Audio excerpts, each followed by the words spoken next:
Assalamualaikum warahmatullahi taala wabarakatuh. Bismillahirrahmanirrahim. Alhamdulillahirabbil alamin. Wassalatu wassalamu ala asyrafil anbiya wal mursalin sayyidina wa habibina wa syafi'ina wa maulana Muhammadin wa ala alihi wa sahbihi ajma'in. Rabbana la ilma lana illa ma 'allamtana innaka antal alimul hakim. Rabbi shrah li sadri wa yassir li amri wahlul 'uqdatam min lisani yafqahu qawli. Amma ba'du. Kami hormati segenap para jemaah yang hadir pagi hari ini. Semoga langkah panjenengan menuju masjid, setiap langkahnya semoga bernilai ibadah di sisi Allah Subhanahu wa taala. Bismillahirrahmanirrahim. Qala musannif rahimahullah taala wa nafa'ana bi ulumi fid dharain amin. Minggu kemarin kita telah mempelajari larangan ketika berwudu, sesuatu yang harus kita hindari ketika kita melaksanakan wudu. Setidaknya ada 7. Di antaranya yang pertama adalah menghindari kita mencipratkan air, mengibaskan air. Tahu-tahu dikipas-kipaskan, enggak boleh dalam wudu. Tidak baik, bukan tidak sah, tidak baik. Secara etika tidak baik. Kalau memang terpaksa ya memang diambil saja begini, dikucurkan sedikit-sedikit. Itu kalau memang ketika kita mau tidak mau harus menghilangkan airnya. Walaupun sebenarnya menghilangkan air wudu itu tidak diperkenankan karena menghilangkan bekas-bekas ibadah. Kalau memang terpaksa, hilangkan dari sebelah kiri. Hilangkan dari sebelah kiri. Itu yang pertama. Yang kedua, jangan menampar ketika wudu itu, artinya ngambil air kemudian ditampar-tamparkan ke muka. Ambil dengan kedua telapak tangan kemudian usapkan pelan-pelan. Jangan langsung, enggak boleh. Bukan tidak sah, tidak baik secara etika. Jadi pelan-pelan, santai saja. Pelan-pelan saja.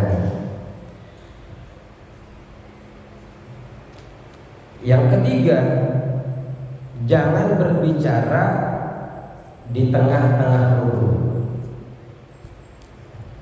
Terima kasih.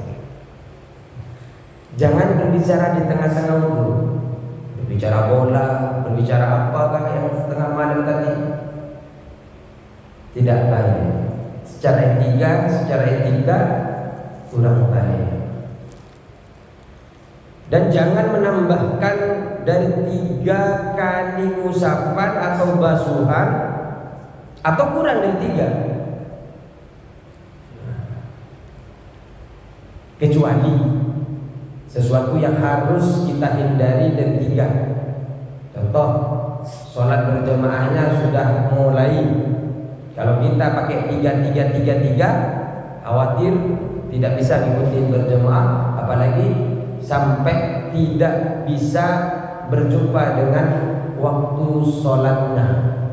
Kelewatan seumpamanya gara-gara kita 3 kali atau tasris, men-3-kalikan anggota wudu, sehingga bisa hilang waktunya.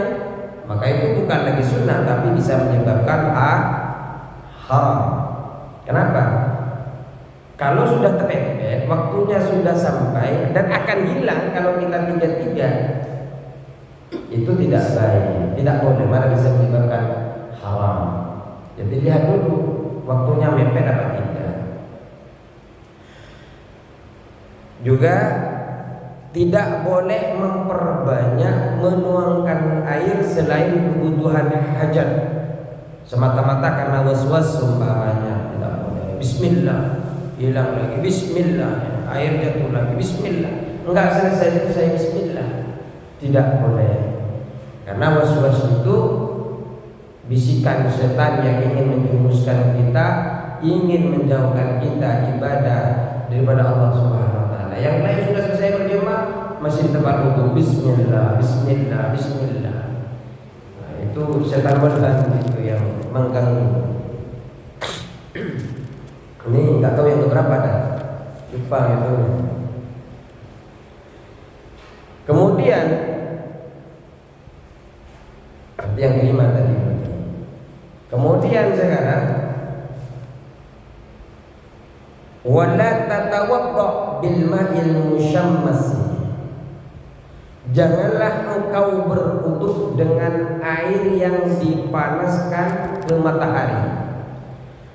Air yang dipanaskan ke matahari, kalau dalam fikih itu memang suci menyucikan tapi makruh kita pakai. Itu musyammas. Dalam fikih ya begitu. Ada air suci menyucikan tahirun mutahhirun. Terus ada suci tidak menyucikan, ada suci menyucikan tapi makruh kita pakai. Yang keempat adalah air najis. Ini air musyammas ini suci makruh kita pakai, bisa menyucikan kepada yang lain. Cuma tidak disukai ketika kita pakai. Walaupun air yang dipanaskan tadi itu tertutup, dipanaskan ke matahari, ditutup seumpamanya dipanaskan, tetap makruh, tidak diperkenankan. Tapi kalau air yang terbuka, kemakruhannya lebih berat. Kenapa?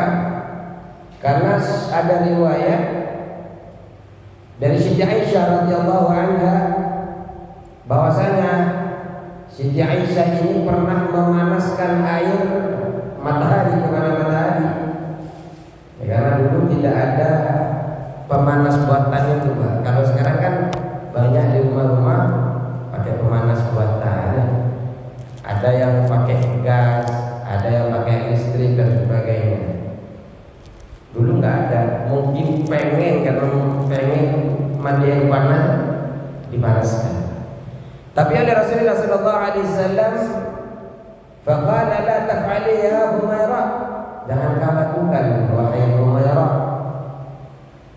fa innahu yurisul barasah, itu bisa mewariskan, menyebabkan penyakit kusta atau lepra ketika kita biasa menggunakan air yang dipanaskan.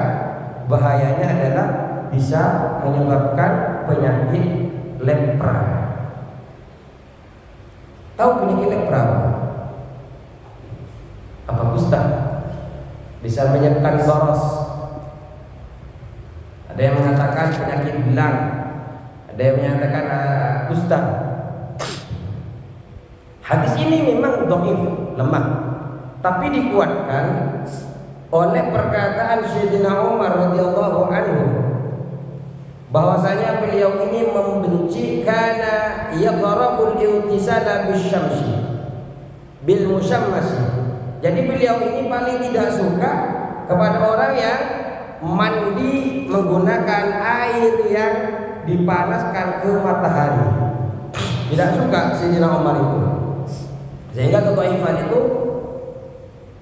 diganti dengan ini. Ditambah apa? Diperkuat dengan perkataan Sayyidina Umar radhiyallahu. Juga tidak diperkenankan kita menyela-nyela gigi dengan air musammas, artinya memasukkan, mengumur-umurkan, tidak diperkenankan. Apa sebabnya? Bisa membuat sakit gigi, gigi kita busuk ketika menggunakan air musammas, air yang dipanaskan matahari. Ini wahada mustahilun baina sahabat, ini yang masyhur sekali, terkenal di antara para sahabat. Kalau air musammas, kalau jenengan sering sakit gigi, jangan-jangan air di atasnya itu kepanasan terus ke matahari. Dinginkan dulu, Pak. Walaupun tertutup, bukan tidak sah, tetap sah. Cuma tidak disenangi saja, makruh.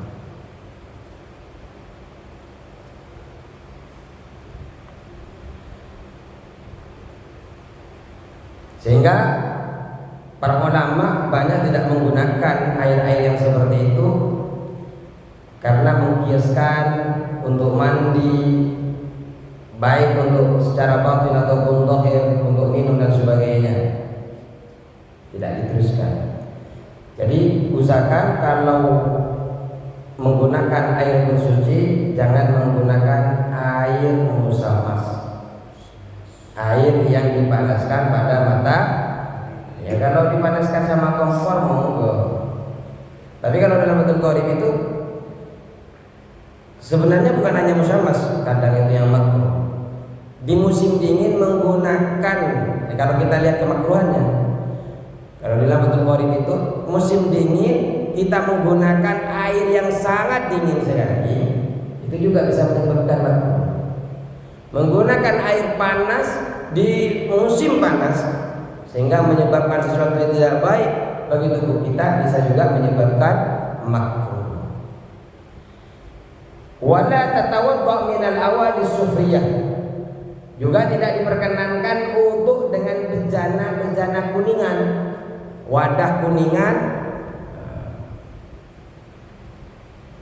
Tidak boleh wadah kuningan, apa besi kuningan. Kalau orang Jawa kuningan malah dibuat apa? Jimat. Ya, ada yang dibuat senjata dan sebagainya.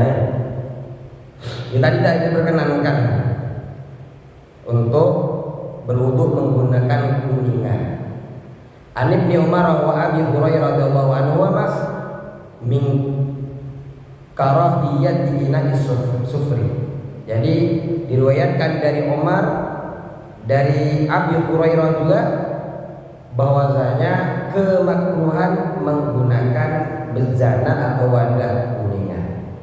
Fahadi syab'atu makruhatun, dan ketujuh yang kita sebutkan tadi hukumnya makruh fil wudu'i, di dalam melakukan wudu.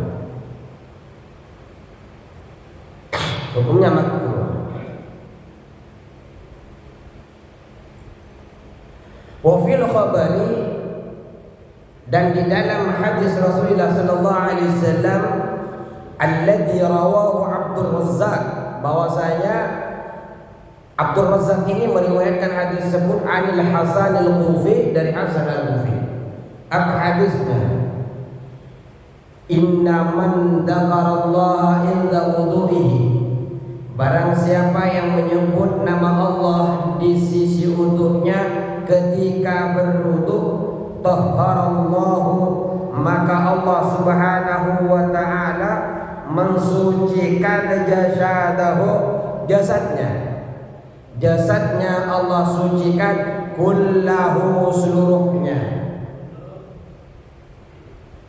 Jadi orang yang menyebut nama Allah ketika wudu, gampangnya membaca bismillah ketika wudu, membawa nama Allah ketika wudu, Allah sucikan seluruh badan kita. Wa man lam yadhkur, dan barang siapa yang tidak menyebut Allah, nama Allah, minhu, daripadanya, illa ma asabahul ma, kecuali apa yang terkena dari airnya saja. Jadi Al-Imam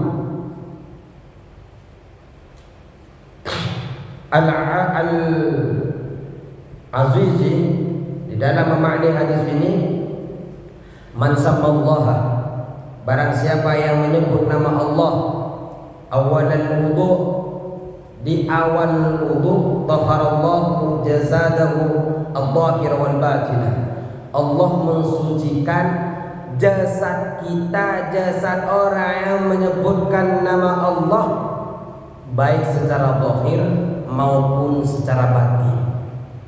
Jadi jangan sampai lupa Pak, ketika wudu membaca bismillah. Kenapa?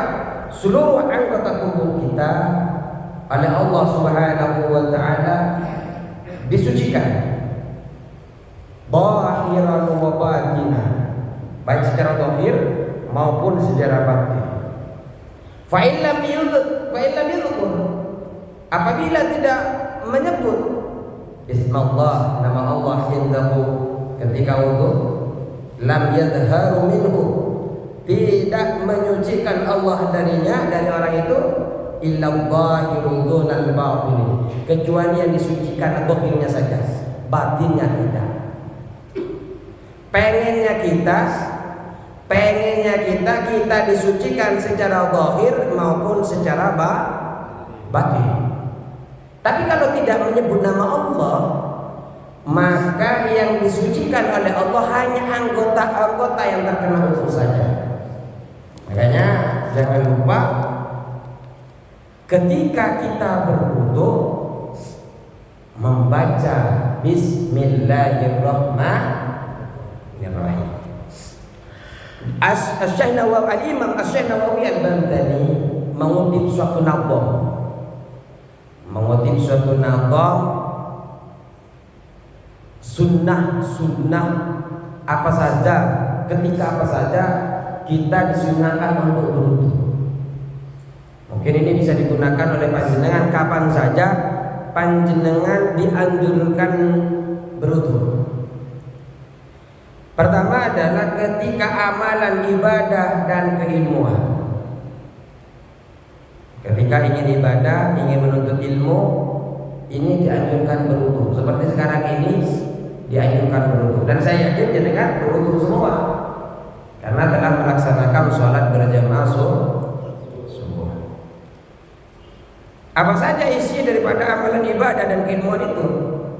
Membaca Al-Quran, mendengarkan riwayat hadis, mengajar, belajar ilmu agama, ini sangat dianjurkan untuk wudu. Kalau mau ta'lim, wudu dulu baru ke sini. Yang enggak wudu ya enggak masalah, cuma sangat ditekankan wudu ketika kita mau ta'lim. Memasuki masjid, wudu dulu. Makanya di kamar mandinya ditaruh di luar, Pak. Kalau di dalam kan masuk dulu baru wudu. Keinginannya adalah wudu dulu baru bersuci.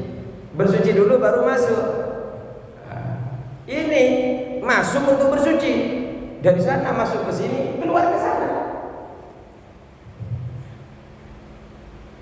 Seharusnya ke sana dulu baru ke sini.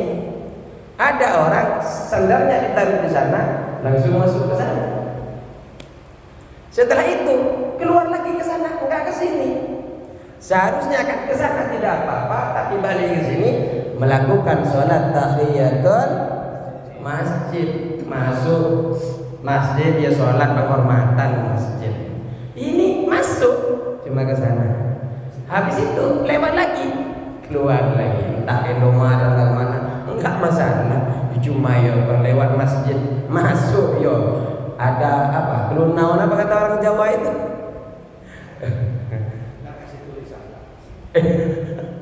Ya ada etika sopan santunnya, permisi, ya, permisi. Ada permisinya ke masjid. Ada permisinya. Masuk sudah masuk selalu dianjurkan. Nanti ada etika masuk masjid itu ada, itu diajarkan. Yo masuk. Setidaknya sholat 2 rakaat sebelum duduk. Itu adalah sholat penghormatan masjid.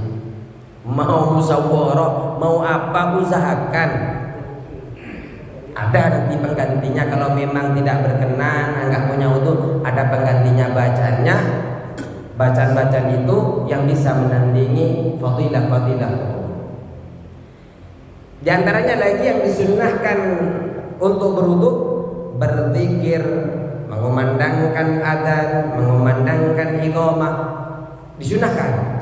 Makanya bagi yang adzan zuhur, wudu dulu baru kumandang, biar setelah wudu baru pulang, cuma numpang adzan doang. Allahu Akbar, Allahu Akbar. Setelah itu jamaah datang dia pulang tidur lagi. Ini tidak baik, Pak. Kalau mau adzan, iqamah plus sholatnya, jangan cuma manggil dia pulang tidur lagi. Wah, kewajiban Pak Ustaz. Jadi saya harus adzan dulu. Sholatnya nanti jam 2:30 seumpamanya, zuhurnya saya sholat jam 2:30 seumpamanya. Jadi orang hanya disuruh manggil sholat, tapi dia pulang lagi. Jadi untuk azan, iqamah, persolat. Sunnah ketika berzikir, mengumandangkan azan, iqamah, sunnah berwudu. Terus sunnah lagi adalah di dalam amalan ibadah dan ilmu ini adalah ibadah haji. Seperti sa'i, wukuf di Arafah, ziarah ke makam Nabi Muhammad SAW, dan juga ziarah ke orang-orang auliaillah, para kekasih-kasih Allah, para walinya Allah, tempat-tempat makam yang para alim ulama dianjurkan untuk berwudu. Itu kalau dari sisi amalan ibadah dan keilmuan.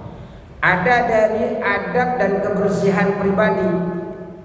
Wudu ini dianjurkan untuk menjaga kebersihan, kesucian, seperti sebelum tidur wudu, setelah tidur wudu, biar wudunya nyenyak, biar tidurnya nyenyak. Kadang kita kalau tidurnya nyenyak enggak butuh 8 jam, 6 jam, 7 jam seger, karena kalau Allah berikan nikmat lewat tidurnya. Ada orang yang tidur seharian malah sakit semua badannya, Pak. Guling kanan, guling kiri, nunggu pekerjaan nggak dapat seumpamanya, ada aja sakit semua badan.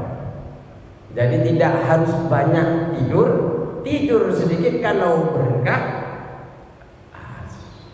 bisa memberikan kekuatan kepada kita. Banyak kalau bukan tidak berkah juga, kebanyakan mungkin tidurnya sehingga bangun sakit-sakit semua. Jadi sebelum tidur usahakan berwudu. Terus setelah mandi janabah, untuk menyempurnakan kesucian, panjenengan wudu. Setelah mandi besar, wudu sunnah. Bagi orang yang sedang junub, jenengan junub enggak cepat-cepat mandi umpamanya, tapi ingin makan, ingin tidur, lagi junub, sunnah wudu. Sebelum makan sunnah wudu, sebelum tidur lagi sunnah wudu.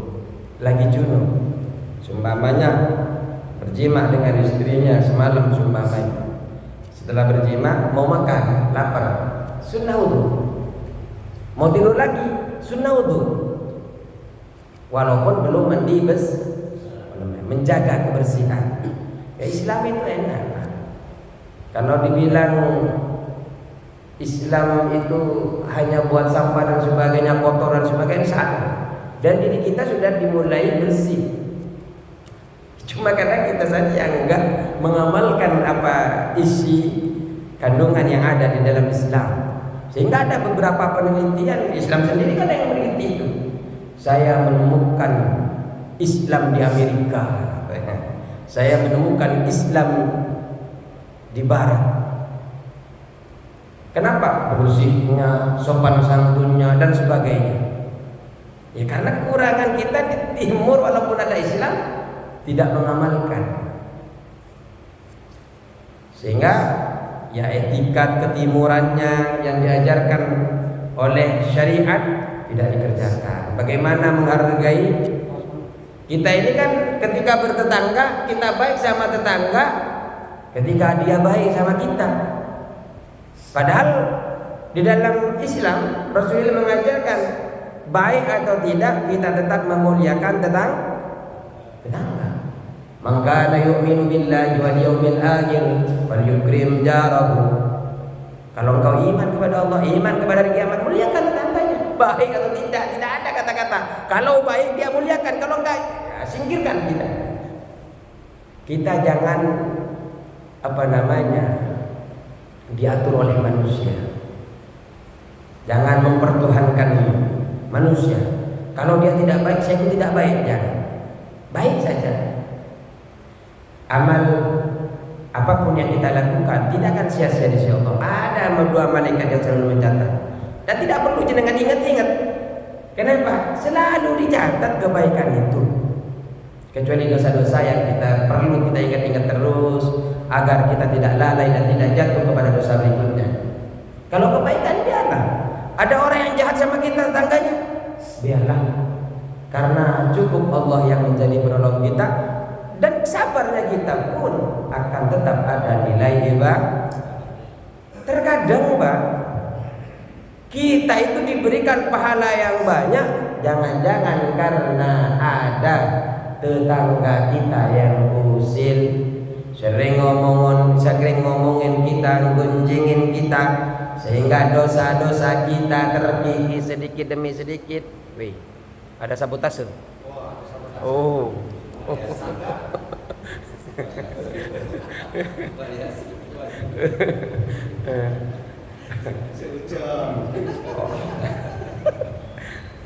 Buktinya sultan kita harus cepat-cepat istighfar karena itu. Astagfirullahaladzim. Ini enaknya Pak. Ya memang manusia tempatnya salah dan lupa. Ketika lupa, kalau kita mengaji ada tahu bagaimana kita kembali, tahu bagaimana caranya kita taubat kepada Allah. Yang penting jangan kerjakan lagi. Belum semenit sudah bicara lagi. Itu tidak nasuhah namanya, tidak taubatan nasuhah. Jadi insya Allah enggak ada sabotase. Enggak tahu di belakang saya. Terus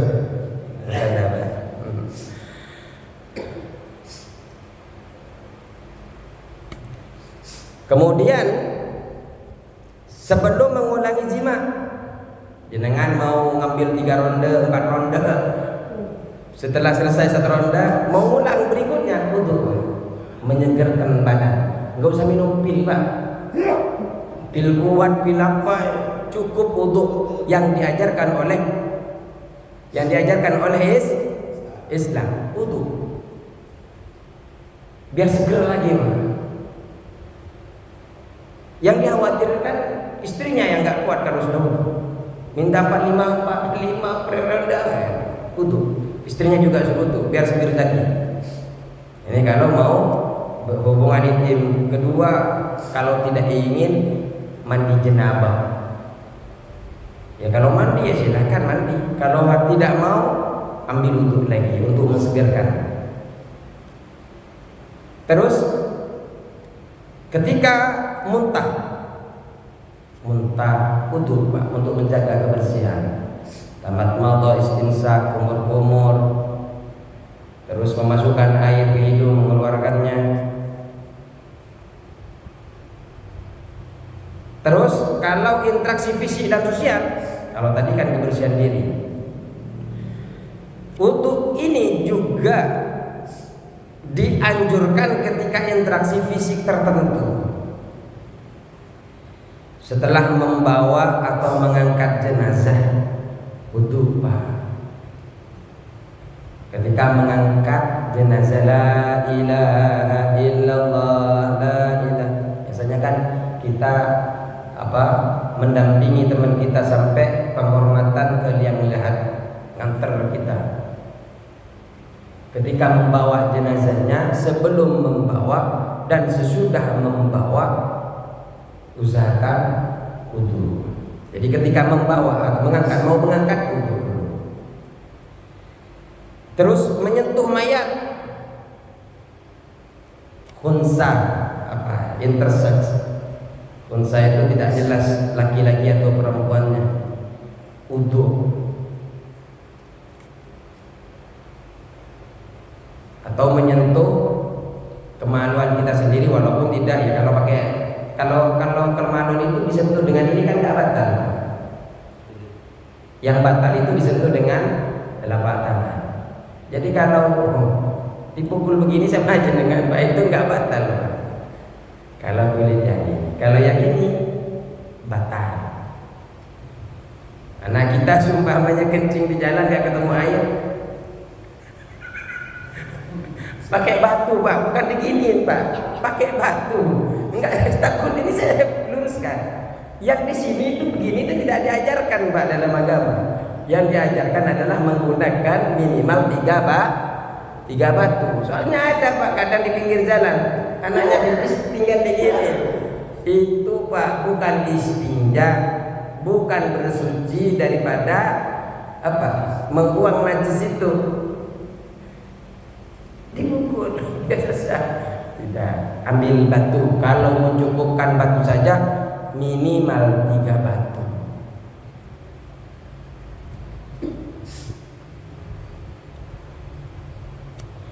Kan terus juga menyentuh amrod. Amrod ini pemuda tampan. Ada pemuda yang tampan di sini? Hah? Pemudanya cuma satu.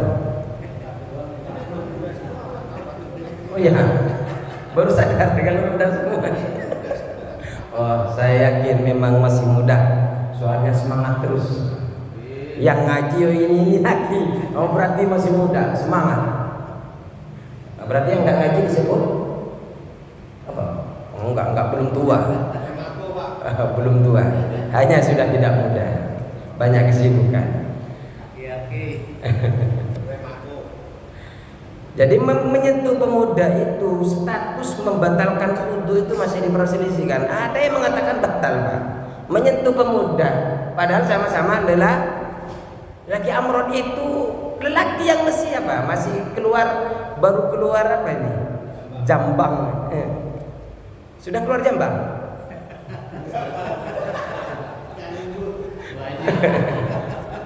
Ini dipersilakan. Tapi ketika menyentuh anak muda tampan disunahkan berwudu. Enggak tahu, takut sampai apa? Lupa kepada Allah, nanti terjerumus dengan kaum Lut. Jadi ini ketika berwudu kan mengingatkan kepada Allah. Yang dikhawatir ada Pak. Yang suka laki-laki sama laki-laki itu ada. Apalagi sekarang banyak yang sudah terang-terangan tidak malu-malu di medsos sosial. Banyak sekali. Naudzubillah.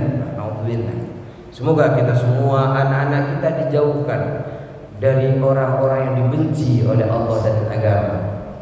Sampai mereka itu dihancurkan dulu. Di Bali itu negerinya Pak, kaum Lut. Kemudian dosa lisan dan kemarahan. Ada juga yang menyangkut dosa yang dianjurkan apa? Wudu ini dianjurkan untuk membersihkan diri dari dampak dosa yang disebabkan oleh lisan dan menjaga ketenangan emosi. Emosi kita biar tenang, dampak dosanya biar cepat-cepat dihapus oleh Allah Subhanahu wa taala. Apa? Setelah melakukan ghibah, menggunjing, namimah, adu domba, menjadi provokator, wudu Pak. Jangan-jangan masih ditemenin iblis, jangan-jangan masih ditemenin setan. Wudu, lagi ngebu-ngebu ngomongin orang, wudu. Wudu. Ghibah, menggunjing, wudu. Adu domba, wudu. Ucapan kotor, wudu. Suka nuduh, wudu. Saya wudu. Enggak ucapan. Tapi ketawanya berbeda. Enggak kan? Alhamdulillah. Enggak. Saya biar tidak perlu meminta maaf saja. Jadi menggunjing, nuduh, wudu agar dampak dosa itu terhapus. Ya jangan dibiasakan Pak. Antar diampuni itu nanti ngomongin dulu, provokator dulu tuh. Jangan bentar panjenengan bukan lagi diganggu setan tapi menjadi setan, bukan lagi diganggu iblis tapi menjadi ya gimana untuk saja tidak mengubah panjenengan secara fisik ataupun secara moral. Jangan jenengan sudah lagi tidak menjadi manusia karena sudah tidak terselamatkan, sudah tidak selamatkan dari perkara-perkara wudu. Seharusnya ketika suka mengadu domba dengan wudu itu selesai. Bukan malah dosanya kecil bisa dihapus dengan wudu. Ngomongin lagi lah, menggunjingin lagi lah. Kenapa? Bisa selesai dengan wudu? Tidak, Pak. Jangan. Atau kita ucapan dusta wudu. Ngomong dusta wudu. Walaupun sebenarnya Pak, di dalam taubatan nasuha, kalau berkaitan dengan adami itu tidak cukup 3 Pak. Kalau dengan selain adami itu hanya 3. Syarat kita bisa menjadi taubatan nasuha. Pertama, kita ini tidak melakukan dosa lagi. Yang kedua, menyesali dosa perilaku maksiat. Dosa-dosa yang telah kita lakukan, menyesal. Ya Allah, saya nyesal. Yang pertama, jangan lakukan dosa lagi yang berkaitan yang sama dengan itu atau yang lainnya. Kalau memang mau taubatan nasuha. Kemudian yang kedua, nyesal sama perilakunya yang menyebabkan apa? Perilaku maksiat tadi.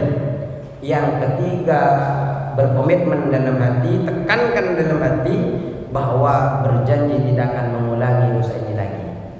Kalau tidak berkaitan dengan manusia adami, cukup 3. Tapi kalau berkaitan dengan agami, ngebohong, dusta, apa, ghibah, gonjing, apa, ngambil hartanya, haknya dulu diselesaikan. Minjem uang, minta maaf ya, dosanya disebabkan nyuri seumpamanya. Nggak selesai Pak, harus bayar dulu biar menjadi taubatan nasuha. Selesaikan hak adaminya dulu. Terus juga kita dianjurkan ketika mengalami kemarahan yang buruk, yang sangat tinggi, marah emosi sekali, mau kepada istrinya, mau kepada anaknya, cepat itu. Kadang marah itu sama anak itu perlu, tapi yang dikhawatirkan marah kepada anak, marah kepada keluarga itu ada sisipan, ada setan yang menjerumuskan kemarahan kita. Takut ada setan dasim yang mengganggu kemarin itu untuk memperpecah apa? Keluarga dan sebagainya. Memang salah anaknya, memang salah istrinya melakukan sesuatu yang tidak sesuai dengan perintahnya panjenengan seumpamanya. Tapi terkadang ketika jenengan marah, setan masuk, menggebu-gebu marahnya sehingga bisa viral, menyebabkan perpecahan, telak dan sebagainya. Naudzubillah, wudu ketika marah. Sehingga marah pun adalah untuk mengajarkan, marah pun untuk mengarahkan kebaikan, bukan lagi marah yang datang daripada nafsu. Ada juga situasi khusus. Contoh memakan daging unta. Jadi kalau umroh nanti Pak makan daging unta sunnah berwudu. Sesuai madhab masing-masing karena memang ada madhab Pak. Kalau makan wajib wudu ada. Untungnya madhab Syafi'i tidak. Madhab Syafi'i makan 50 kali sehari tidak perlu wudu. Cuma memang kita oleh oleh di kitab Bidayatul Hidayah syarahnya Muhammadiyah kita dianjurkan sunnah wudu makan. Jaga kebersihan. Mau perang, mau penaklukan, mau kerja, wudu. Mau berangkat kerja, wudu. Ya, biar seger dalam perjalanannya dan biar terjaga ketika jenengan punya wudu. Mau ngambil kebijakan itu biar tidak bertentangan dengan Allah. Ketika bertentangan pun minimal ambil yang paling jelek, ambil yang paling sedikit mudaratnya. Kalau memang seumpamanya harus maksiat, seumpamanya mau tidak mau harus maksiat, seumpamanya minimal ketika berwudu dia sadar akan dosanya, dia sadar bahwa mudaratnya, cari yang paling kecil. Kalau memang terpaksa, walaupun memang tidak diperkenankan. Ya, sehingga apa? Situasi apapun yang dianggap mulia, jenengan dianjurkan untuk berwudu. baik berbentuk moral fisik yang bisa menyebabkan mengotori jiwa, wudu. Untuk apa? Sebagai pembawa kesucian dan persiapan untuk berinteraksi dengan kebaikan yang lain. Wudu. Semoga kita semua oleh Allah Subhanahu wa taala selalu dijaga, Pak. Dan wudu ini luar biasa, Pak. Yang bisa insya Allah bagi orang yang baik wudunya, insya Allah Allah lancarkan rezekinya yang mendapatkan wudu. Dan Allah jaga dari musibah, Pak. Memang betul ada kejadian itu, guru saya, ustaz saya ngajar dulu. Yang lain guling luka-luka, hanya dia yang tidak apa-apa. Setelah ditanya memang mendawamkan itu. Sudah guling-guling, yang lain meninggal, dia satu hidup. Karena turun tanpa jatuh dari gunung mobilnya. Selamat. Wudu. Yang kita harapkan selamat secara zahir dan selamat secara batin dunia dan akhirat kita. Amin Allahumma. Allahumma